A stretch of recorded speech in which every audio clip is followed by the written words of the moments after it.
ఈ వీడియోలో మనం భగవద్గీత అధ్యాయము 10 శ్లోకము 6ను పరిశీలిద్దాం. ఈ విభూతి యోగంలో శ్రీకృష్ణుడు తన అనంతమైన వైభవాలను తన నుండే ఈ సృష్టి ఎలా విస్తరించిందో అర్జునుడికి వివరిస్తున్నాడు. మొదటగా ఈ పవిత్ర శ్లోకాన్ని భక్తితో విందాం. మహర్షయః సప్త పూర్వే చత్వారో మనవస్తథా మద్భావా మానసా జాతా యేషాం లోక ఇమాః ప్రజాః.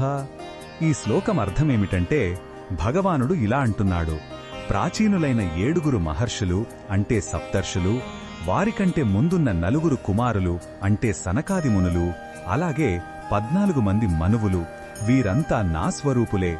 వారంతా నా మనస్సు నుండి నా సంకల్పం మాత్రం చేతనే జన్మించారు.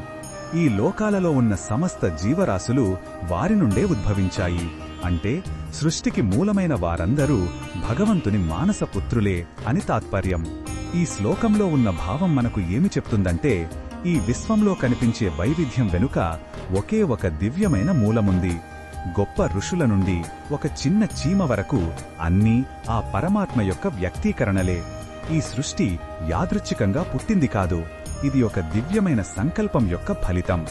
ఈ అద్భుతమైన సత్యాన్ని గ్రహించినప్పుడు మనమంతా ఒకే దైవిక కుటుంబ సభ్యులమని అర్థమవుతుంది. ఇది మనలో ఐక్యతా భావాన్ని నింపుతుంది.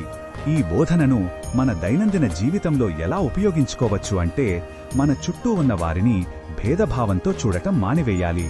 ప్రతి ఒక్కరిలో ఆ దైవిక అంశాన్ని గుర్తించాలి.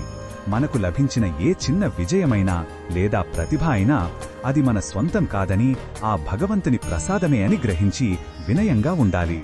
అందరూ ఒకే మూలం నుండి వచ్చారనే భావన మనలో కరుణను, ప్రేమను పెంచుతుంది. మరిన్ని భగవద్గీత శ్లోకాల అర్థాన్ని తెలుసుకోవాలంటే మా తదుపరి వీడియోలను తప్పకుండా చూడండి.